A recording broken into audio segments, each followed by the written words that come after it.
Здравейте хора, аз съм Марти. Извинете ме, че от 3 дни не бях снимал. Просто не можех. И сега ще ви покажа как да си закупите една игра от Steam.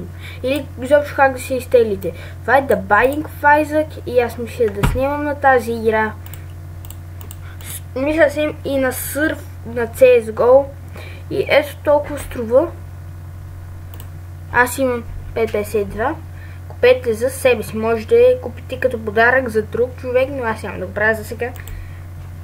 Купувам си за себе си. Обработва се. И да, за купуване. Трябва да цъкнете ето да дадете тикче. И ето сега. Благодарим ви за покупката. Беше изпратено писмо за потвърждаване. Всякакви дигитални артикули са регистрирани във вашия Steam аккаунт. За да имате достъп до артикулите си, просто посетете вашата библиотека в Steam. Готови. Добре. Що го няма? Какво си изпратили?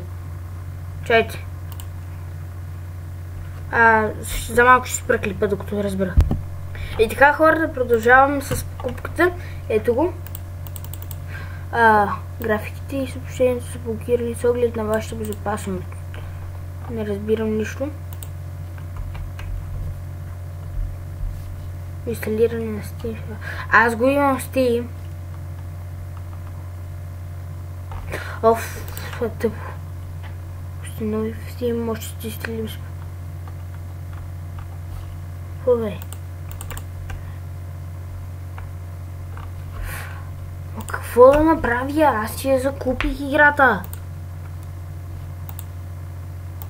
Ето.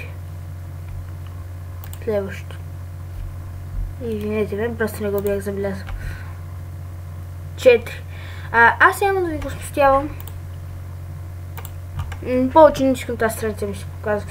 Тук има и постижения, играта не знам. Приключи свалянето на The Binding of Isaac.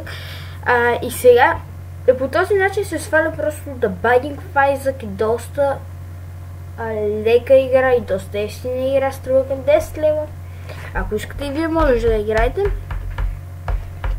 Доста...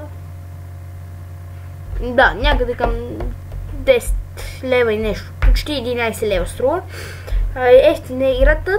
Сега, благодаря, че гледахте клипа. Ако съм ви помогна, моля да дайте палец нагоре, напишете долу коментарите и се абонирайте за моят канал, за да ми помогнете. Благодаря, че гледахте и чао от мен.